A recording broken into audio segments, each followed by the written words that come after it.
ఆడారు పాడారు గట్టిగా రొమాన్స్ కూడా చేశారు. ఇక్కడైనా మీరు ఆ స్వీట్లలో రహస్యం చెప్తారా లేదా?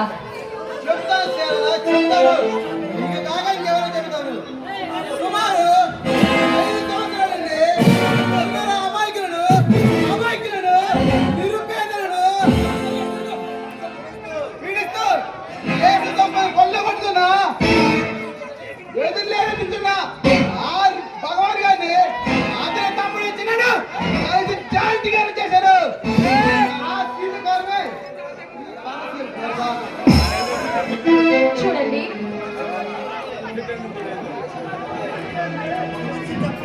చూడండి, ఒక మనిషి చంపితే ఎమ్మెల్యే సీటు, ఒక మానభంగం చేస్తే ఎంపీ సీటు చూసుకునే ఈ రోజుల్లో సిన్సియర్ ఆఫీసర్ ఈ దేశానికి ఎంతో గర్వకారణం అండి.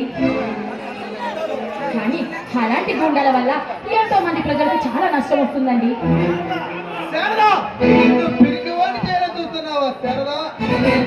లేదండి, లేదు. మీరు చేసే ఈ పోరాటంలో మీకు ఏదైనా జరిగితే నేను తట్టుకోలేనండి, తట్టుకోలేను. ఏమైనా ప్రమాదం చేసా తెలుసా శారదా? ఎక్కడ అన్యాయం జరిగితే అక్కడ అట్టుంటారండి, ఎక్కడ అన్యాయం జరిగితే అక్కడ నిల్చుంటారండి. అమాయకులను పట్టి పీడిస్తున్నా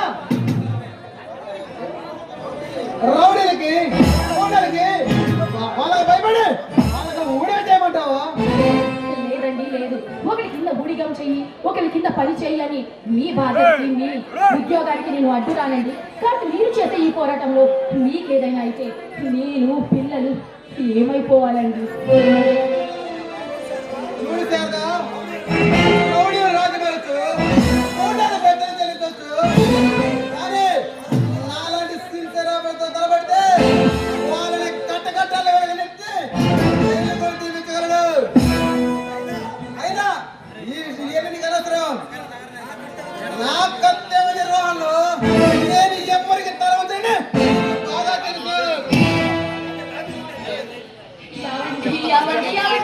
మీకెన్నిసార్లు చెప్పినా అర్థం కాదా?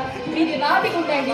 ఎందుకంటే ఒక భార్య ఇద్దరు పిల్లలు ఉన్నారన్న విషయం మర్చిపోయి ఎంతసేపు ఉద్యోగం అంటూ మీరు దేశ రక్షణ కోసం ప్రజల రక్షణ కోసం తిరుగుతుంటే మా బాధ్యతలు ఎవరు చూస్తారండి? రేపు ఏదో జరుగుతుందని ఈనాడు ఎందరో అమాయకులకు అన్యాయం జరుగుతున్నా ఏమి చేతగాని వాళ్ళే ఉండమంటావా? లేదండి, ఏంటండి ఎన్ని చెప్పినా ఎంత చెప్పినా సరే మీరు వినరా, మారరా? ఎందుకండి మమ్మల్ని ఇలా ఏడిపిస్తున్నారు? మీకు ఏదైనా అయితే ఏమైపోవాలండి? అలనాడు పసుపు బొక్కులు ఆరగముందే రక్త తిలకందించి ఏ గగ్గం చేతికిచ్చి మాంచాలుగా పుట్టి పలనడి గడ్డపై జరిపించి నువ్వు భయపడుతున్నావా శారదా? లేదండి, లేదు. నేను ఉద్యోగానికి అడ్డు రావాలని కాదండి. నిజంగా ఈ గడ్డ మీద మగో మాంచాలి పుట్టిన గడ్డే.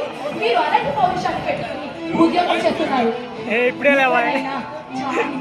కాస్తంత దేశ రక్షణ అనే విషయం పక్కన పెట్టి, ప్రజల రక్షణ అనే విషయం పక్కన పెట్టి నా గురించి కాస్తైనా పట్టించుకోమని మిమ్మల్ని అర్థిస్తున్నాను.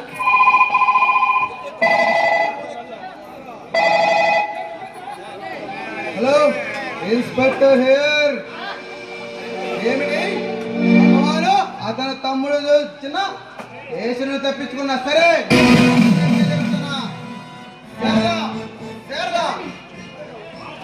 ఆ దుర్మార్గులు దేశం తప్పించుకున్నారు.